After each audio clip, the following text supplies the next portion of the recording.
Pasca bom bunuh diri di Surabaya, Jawa Timur, Presiden mendesak DPR dengan kementerian terkait segera menyelesaikan rancangan undang-undang terorisme. Wakil Ketua DPR RI Agus Hermanto memastikan pembahasan revisi undang-undang terorisme akan segera dibahas dan selesai pada masa sidang usai reses pada 18 Mei mendatang. Agus meyakini pembahasan krusial hanya tersisa pada definisi dari teroris dan pasal 28 terkait penanganan teroris.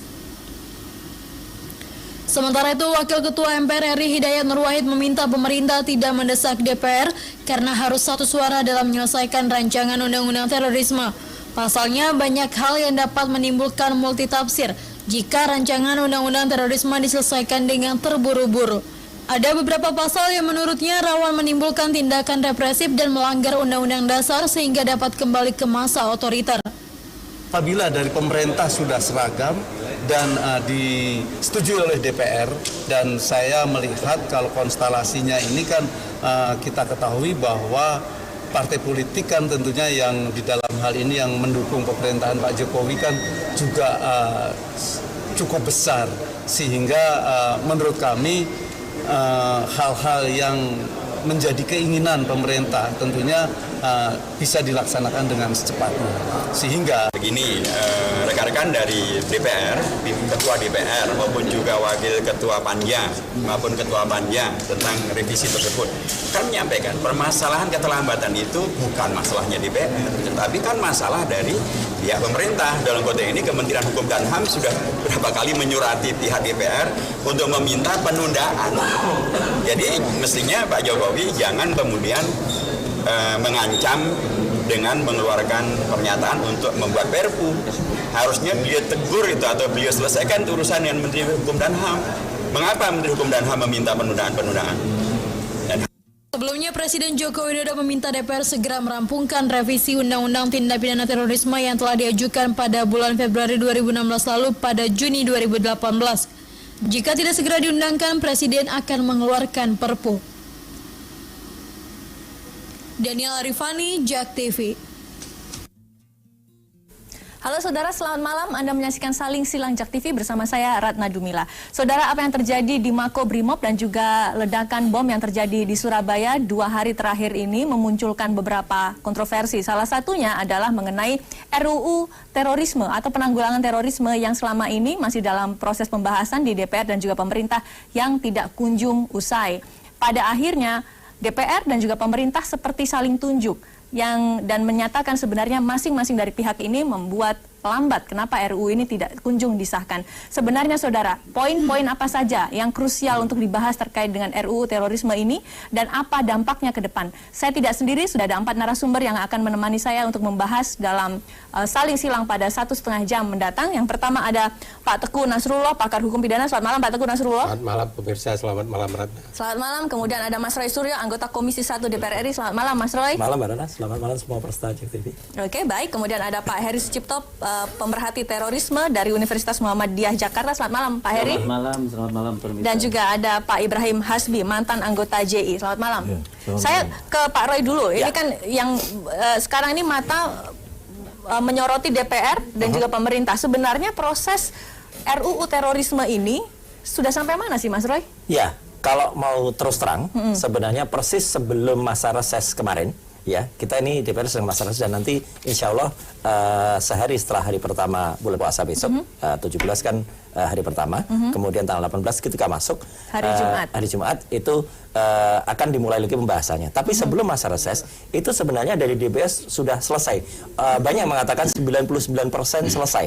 Ya, cuman ketika kita sodorkan draft ini di Panja dan Pansus DPR kepada pemerintah, pemerintahlah yang sebenarnya menyatakan, atau tadi Pak Hidayat Nur Wahid benar sekali menyatakan berkali-kali ada surat dari pemerintah untuk menunda dulu, soalnya definisi terorisme itu belum sepakat di level pemerintah, gitu. Jadi artinya sekarang tinggal bolanya ada di pemerintah.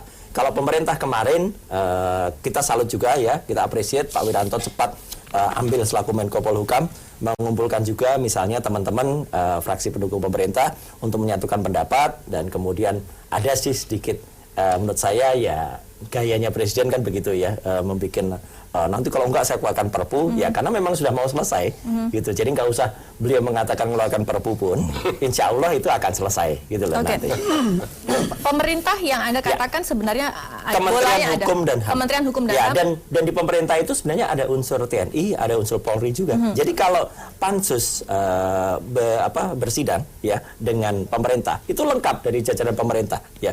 Saya kebetulan anggota Balek, Badan Legislasi, yang kalau semua undang-undang itu dibahas di Balek, itu kalau kita membahas dari unsur Balek itu ada, misalnya nanti ada pansusnya, ada kemudian itu di level seberang itu ada pemerintah, dan pemerintah ada Kementerian Hukum dan HAM, ada kemudian ada kepolisian, ada juga TNI, dan ada juga semua jajarannya. Jadi unsur pemerintah terwakili di sana. Oke, Mas Roy tadi mengatakan bahwa sebenarnya ini yang meminta penundaan adalah pemerintah sendiri karena pemerintah masih belum sepakat terkait dengan definisi terorisme. Ada juga yang mengatakan bahwa sebenarnya yang belum fixnya adalah antara pemerintah dan juga DPR terkait kalau dari definisi DPR terorisme begini, itu. Terus terang begini ya Mbak, saya kan ketika ini ribut dibahas, saya memang belum masuk DPR ya, dan ketika saya masuk DPR waktu itu masih di Komisi 6. Ketika saya sekarang sudah di Komisi 1, sekarang posisinya itu sudah dari DPR diserahkan kepada pemerintah.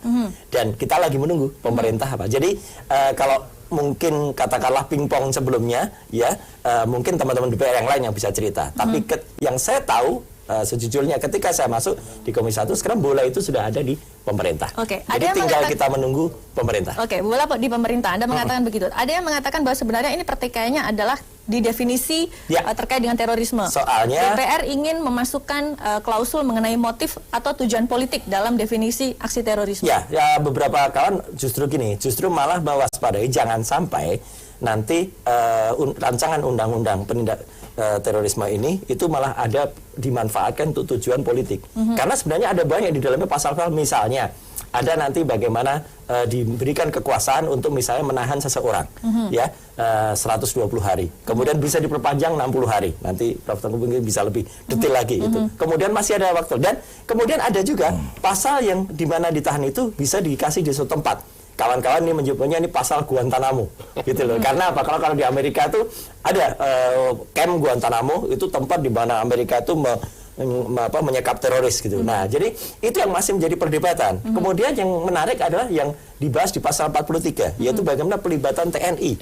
Ya, karena terus terang saja di level antara TNI dan Polri itu istilahnya sekarang lagi dicapai lah musyawarah dan mufakatnya. Bagaimana TNI menempatkan OMSP-nya, operasi militer selain perangnya, masuk ke sana sesuai dengan undang-undang yang ada. Kan TNI punya undang-undang juga 34 tahun 2002. Harus sesuai dengan itu.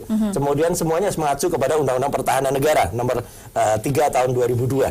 Jadi jangan sampai rancangan undang-undang terorisme ini menabrak yang ada di sana. Jadi itu pun nanti akan diatur dalam RUU ini. Aturan detailnya nanti ada pada Perpres, peraturan presiden. Yang itu pun peraturan itu harus juga segera keluar 100 hari setelah rancangan undang-undang ini disahkan. Oke, Mas Roy tadi sudah mulai menjabarkan ada beberapa hal-hal krusial terkait dengan RUU terorisme. Mas, kita kupas satu persatu terkait dengan definisi. Definisi yang mencuat adalah karena ada masalah klausul motif dan tujuan politik. Pemerintah berharap sebenarnya tidak usah dimasukkan itu, karena kalau nanti ada masyarakat yang melakukan atau ada pelaku yang kemudian dia melakukan sebuah kejahatan, sebuah tindakan, tapi dia tidak punya motif, tidak bisa punya tujuan politik, maka tidak bisa dihukum. Ini yang sebenarnya perlu jelas ya, karena kita hidup itu di negara hukum. Tidak bisa kemudian motif itu ditentukan oleh si penegak hukum. Kalau ditentukan oleh penegak hukum kan repot. Misalnya Mbak Ratna bersalah. Loh, Mbak Ratna tanya kan di jalan, saya salahnya apa? Misalnya kita melanggar undang-undang lalu lintas. Oh itu karena diskresi saya, Anda salah. Nah itu kan kalau itu yang terjadi pada terorisme kan bahaya. Seperti misalnya sekarang sudah terlanjur dieksekusi gitu misalnya. Ternyata yang memutuskan dieksekusi itu diputuskannya sepihak, itu kan nggak boleh. Jadi harusnya adalah ketika DPR adalah wakil masyarakat, dan kita juga sempat mengundang berbagai kalangan ya, dari kaum ulama, kemudian pakar-pakar dan sebagainya, mereka lah yang justru memberikan masukan. Motif itu harus clear supaya tidak bisa motif itu hanya ditentukan oleh satu pihak atau pihak tertentu. Oke, baik, saya ke Pak Nasrul. Pak Nasrul, apa tanggapan Anda? Kalau DPR punya anggapan bahwa motifnya harus clear, ada motif politik, ada juga motif ideologi, tapi pemerintah mengatakan motif ini jangan sampai kemudian jadi mengungkung pemerintah ketika melakukan sesuatu akhirnya masyarakat tidak bisa dihukum tanpa ada motif politik maupun ideologi? Jadi gini, jawaban saya sederhana sekali. Ini penegakan hukum bukan? Undang-undang terorisme ini dibuat, kan ada dua tujuannya. Pertama dalam rangka preventif, mencegah timbulnya terorisme. Yang kedua adalah kalau tindakan terorisme sudah ada, harus ada tindakan represif terhadap pelaku itu. Ketika represif dilakukan, perbuatan itu harus teruji motifnya apa. Tidak ada kejahatan. Kadang-kadang penegakan hukum, ketika hukum bergerak, ini kan dalam ranah kejahatan. Karena terorisme itu masuk bukan pelanggaran ya, kalau bicara KUHP sekarang, tapi ranah kejahatan. Motifnya itu harus ada. Karena kan dengan sengaja, apalagi kalau di kalimat itu ada dengan maksud, itu motif harus teruji, ya. Nah, bagaimana membuktikan motif itu? Kebenaran motif si pelaku itu kita tidak bisa tahu sebenarnya. Tetapi hukum bisa bergerak untuk menguji motif itu. Jadi oleh karena itu, dilihat dari indikasi-indikasi, nggak boleh.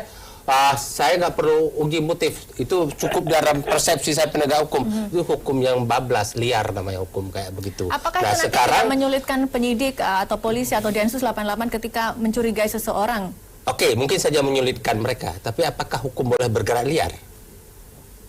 Apakah nanti cukup dari aparat penegak hukum mengatakan ini orang mencurigakan? Ini sudah begitu. Kan tidak boleh begitu. Ini negara hukum. Negara hukum adalah negara yang menghormati hak seluruh warga negaranya. Nah, apakah dia pelaku terorisme, korupsi, atau pencucian uang, atau apapun kejahatan narkoba, hukum harus tegak dengan baik kepada mereka. Tidak boleh hukum yang liar. Tidak boleh terulang kasus dulu ada Petrus, penembakan misterius, ada kejahatan yang begitu mengeri, gitu. Memang kejahatan saat itu hilang, tapi hukum tidak tegak. Nah, saya tidak ingin itu terulang. Atau seperti, maaf ya, teman-teman yang para aktivis HAM dan segala macam mempertanyakan hingga sekarang penegakan hukum ketika pemberantasan bukan G30 SPKI. Apakah sekarang mau diulang kembali perbuatan penegakan hukum kepada G30 SPKI dulu, waktu Indonesia baru zaman transisi dari orde lama ke orde baru, mau diulang sekarang pada orde reformasi kepada pelaku terorisme diterapkan model yang diterapkan kepada G30 SPKI? Tidak boleh begitu. Jadi ingat loh ya, sekarang sudah ada Mahkamah Konstitusi. Begitu undang-undang disahkan dan di dalam undang-undang itu penuh materi muatan yang melanggar hukum, yang tidak sesuai dengan Undang-Undang Dasar 45, dibawa ke Mahkamah Konstitusi, bubar. Jadi yang menjadi bahan olok-olokan saya nanti Pak Roy. Kayak begini nih yang ngesahkan undang-undang, nggak ngerti hukum. Saya begitu Pak Roy, maaf ya. Saya DPR maksudnya. Pak Roy itu tanda kutip adalah mewakili DPR. Ini undang-undang yang disahkan oleh orang-orang seperti Pak Roy, nggak ngerti hukum, masa seperti ini. Nah, oleh karena itu, maka kita menjaga. Saya adalah orang yang gitu. mengatakan ada satu fakta, terorisme memang ada. Maaf, contoh apa yang dilakukan oleh beliau? Pak Ibrahim. Ya, beliau sudah dihukum, sudah menjalankan proses hukum Pak Ibrahim. Ada memang. Oleh karena itu perlu diberantas nggak? Perlu. Caranya apa? Preventif. Maksimumkan di preventif. Negara itu menjadi keliru kalau hanya tangkap adili atau tembak. Itu bukan preventif lagi, represif. Tindakan represif itu berarti negara gagal mencegah. Nah, jadi di undang-undang terorisme itu Pak Roy, saya nggak tahu apa yang sudah dilakukan oleh DPR. Lebih banyak materi muatan represif atau preventif. Itu sebuah pertanyaan besar. Tapi saya, Mbak Rana, sedikit saya ingin tambahkan. Apa yang disampaikan oleh Pak Hidayat Nur Wahid tadi, apa yang sudah sentil sedikit oleh Pak Roy dengan sangat sarjas, memang begitu presiden gitu ya. Tapi ini memang benar ya. Waktu pembahasan RUU KUHAP di Kementerian Hukum dan HAM, saya tahu persis di kamar sebelahnya itu ada pembahasan RUU draft ya, RUU terorisme itu masih di pemerintah. Jadi saya nggak mau terlalu jelas menyebutkan, antar unit atau Institusi A dan B. institusi A dan B di dalam pemerintahan tarik menarik luar biasa, Itu nggak Itu selesai. tahun berapa Pak Nasrullah?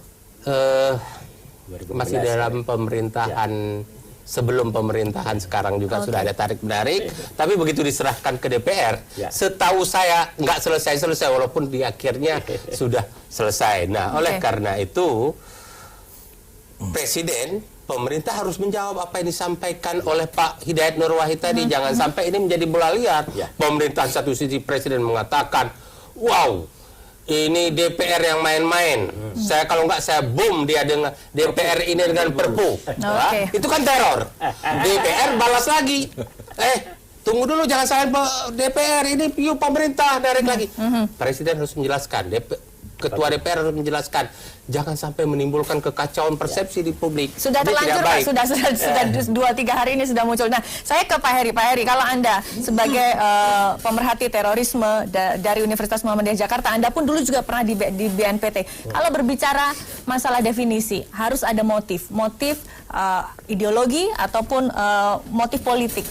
Di lapangan, kalau selama ini Anda apa yang pernah Anda teliti atau yang pernah Anda amati, mudahkah menemukan motif itu? Di samping, di satu sisi, kawan-kawan dari kepolisian juga punya waktu atau target agar kemudian tindakan-tindakan terorisme itu tidak terlanjur terjadi. Ya, terima kasih Mbak Ratna. Sebenarnya yang terjadi di lapangan ini sejauh yang saya amatin memang lebih banyak faktor ideologi ya. Kalau faktor politik, ya saya tidak mau bicara politik, saya bukan orang politik, bisa saja ditarik sana-sini. Seperti yang kemarin ada ini pengalihan isu, ini bikinan pemerintahan yang lemah dan sebagainya. Itu biarlah itu urusan Mas Roy dan kawan-kawan di DPR. Kalau teroris kita satu paham, merah putih. Ya bersyukurlah ya. Biar karena ini kepentingannya kan kepentingan bersama bangsa kan dan negara, dan ya saya kira lebih banyak faktor ideologi karena kenapa terorisme ini tidak habis-habisnya dan makan kecenderungannya makin tumbuh. Ya ada banyak faktor. Kalau dulu sering diungkap itu faktor ekonomi. Sekarang bergeser pada lebih dominan ideologi. Kemudian ada faktor ideologi yang saya kira lebih dominan ya, karena begini, teman-teman atau kelompok teroris, Mas Baim nanti mungkin Mas Ibrahim lebih bisa banyak mengelaborasi karena pernah menjalani itu semua. Spirit atau semangat keberagamannya itu yang kuat dan militansinya itu yang besar, sehingga apapun yang indoktrinasi yang sudah masuk ke mereka itu ya sudah masuk A keluar A, jadi utuh. Itu sangat miris misalnya ketika kemarin kejadian di Surabaya pagi, malam, kemudian pagi, dan itu kan fenomena baru. Itu hal baru bahwa di Indonesia sudah pernah melibatkan perempuan, kemudian anak-anak, tapi kan belum sampai pada aksi amaliyah istisadiah kalau istilahnya kawan-kawan kelompok teroris itu bunuh diri. Tapi yang kemarin saya mendapatkan fakta ini yang pertama di Indonesia ada 3 hal. Pertama dilakukan oleh perempuan, pertama juga dilakukan oleh anak-anak, dan pertama juga dilakukan oleh keluarga, satu keluarga, ayah, ibu, dan keempat anaknya. Ini fenomena baru. Apa ini artinya? Ini semangat spirit indoktrinasi dimulai dari komunitas paling kecil, yaitu keluarga. Nah, kalau itu dikaitkan dengan definisi terorisme seperti yang sekarang sedang diperdebatkan di RUU terorisme, apa hubungannya? Saya lebih cenderung begini ya. Saya bukan orang politik, saya bukan orang pemerintah maupun partai politik. Bagi saya melihatnya untuk kepentingan yang lebih luas saja. Kepentingan bangsa, kepentingan masyarakat.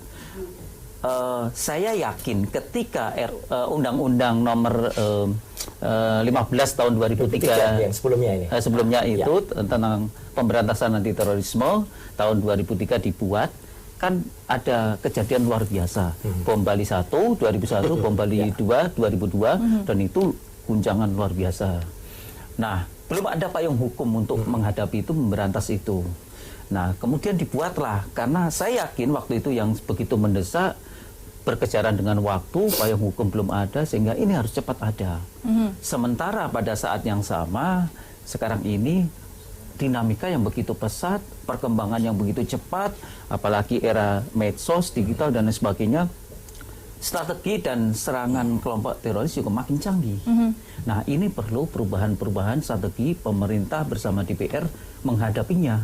DPR memang ladangnya atau wilayahnya regulasi, pemerintah eksekusinya, eksekutif. Jadi, ayolah bersama-sama. Ini ada banyak kekurangan, kita akui. Saya bukan ahli hukum, saya bukan ahli politik, tapi saya melihat apapun itu kan undang-undang, bukan kitab suci. Ayo untuk kepentingan bersama lah. Ini ada kalau untuk kepentingan bersama, definisi mana yang lebih definisi mana yang bisa diberikan atau yang untuk RUU terorisme itu menggunakan motif politik maupun ideologi atau lebih baik motif tersebut dihilangkan? Saya kira lebih motif kepada ketakutan bukan politik ya. Karena politik nanti seperti Mas Roy nanti digunakan oleh kepentingan tertentu. Siapapun pengusahanya, penguasanya ya. Sekarang mungkin Presiden Jokowi, Pak JK, pemerintahan kabinet kerja. Kalau motif politik itu bisa saja pemerintahan sekarang nanti dipakai, bisa juga pemerintahan berikutnya. Ideologi, saya kira lebih ya plus minus ya. Mungkin saya cenderung lebih kepentingan secara umum saja perpaduan dari dua itu, tapi jangan sampai dua-duanya itu condong. Saya mungkin lebih cenderung kompromi saja dalam artian mengadopsi semua kepentingan yang lebih luas, tujuan yang lebih luas. Itu kan kalau hanya misalnya kepentingan politik sempit, kepentingan ideologi sempit, ada kepentingan ekonomi dan kepentingan yang lain yang lebih luas, sosial, kemasyarakatan, dan itu harus terakomodir menurut saya. Karena apa? Nanti jangan sampai undang-undang yang sudah baru disahkan hasil revisi ini kemudian kebutuhan revisi lagi karena tidak mengantisipasi perkembangan yang akan datang. Saya berharap revisi ini kan sifatnya futuristik.